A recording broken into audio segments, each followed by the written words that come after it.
ആമോസിൻ്റെ പുസ്തകത്തിൽ നിന്ന് 3-ാം അധ്യായം 1 മുതൽ 8 വരെയുള്ള വാക്യങ്ങൾ.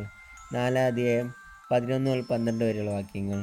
ഇസ്രായേൽ ജനമേ, ഈജിപ്തിൽ നിന്ന് കർത്താവ് മോചിപ്പിച്ച ഇസ്രായേൽ ഭവനം മുഴുവനുമെതിരെ അവിടുന്ന് അരുളി ചെയ്യുന്ന വചനം ശ്രവിക്കുവിൻ.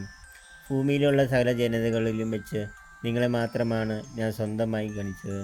അതിനാൽ നിങ്ങളുടെ എല്ലാ പാവങ്ങൾക്കും ഞാൻ നിങ്ങളെ ശിക്ഷിക്കും. ആലോചിച്ച് ഉറയ്ക്കാതെ രണ്ടുപേർ ഒരുമിച്ച് യാത്രയിരിക്കുമോ? ഇരയെ കാണാതെ വനത്തിൽ സിംഹം ഗർജിക്കുമോ? എന്തിനെങ്കിലും പിടിയിലൊതുക്കാതെ സിംഹക്കുട്ടി ഗുഹയിൽ നിന്ന് അലറുമോ? കെണിക്കൊരുക്കാതെ പക്ഷി കെണിയിൽപ്പെടുമോ? ഒന്നും കുടുങ്ങാതെ കെണി വീഴുമോ? പട്ടണത്തിൽ കാഹളധ്വനി കേട്ടാൽ ജനങ്ങൾ ഭയപ്പെടാതിരിക്കുമോ? കർത്താവ് അയക്കാതെ പട്ടണത്തിൽ അനർത്ഥം ഉണ്ടാകുമോ? ദൈവമായ കർത്താവ് തൻ്റെ ദാസരായ പ്രവാചകന്മാർക്ക് തൻ്റെ രഹസ്യങ്ങൾ വെളിപ്പെടുത്താതെ ഒന്നും ചെയ്യുന്നില്ല. സിംഹം ഗർജിച്ചു, ആരാണ് ഭയപ്പെടാതിരിക്കുക? ദൈവമായ കർത്താവ് സംസാരിച്ചു, ആർക്ക് പ്രവചിക്കാതിരിക്കാൻ കഴിയും?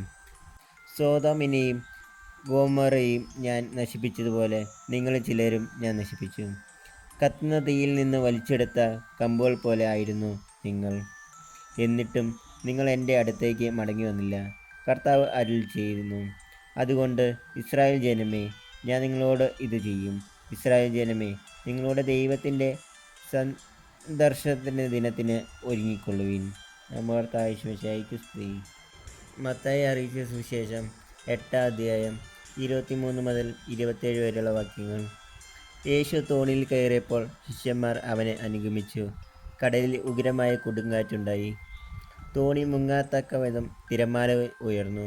അവൻ ഉറങ്ങുകയായിരുന്നു. ശിഷ്യന്മാർ അടുത്തു ചെന്ന് അവനെ ഉണർത്തി അപേക്ഷിച്ചു, കർത്താവേ, രക്ഷിക്കണമേ, ഞങ്ങൾ ഇതാ നശിക്കുന്നു. അവൻ പറഞ്ഞു, അല്പവിശ്വാസികളെ, നിങ്ങൾക്ക് എന്തിനു ഭയപ്പെടുന്നു? അവൻ എഴുന്നേറ്റ് കാറ്റിനെയും കടലിനെയും ശാസിച്ചു. വലിയ ശാന്തത ഉണ്ടായി. അവൻ ആശ്ചര്യപ്പെട്ടു പറഞ്ഞു, ഇവൻ ആര്? കാറ്റും കടലും പോലെ ഇവനെ അനുസരിക്കുന്നുവല്ലോ. നമ്മുടെ കർത്താവായ യേശുമിശിഹായ്ക്ക് സ്തുതി.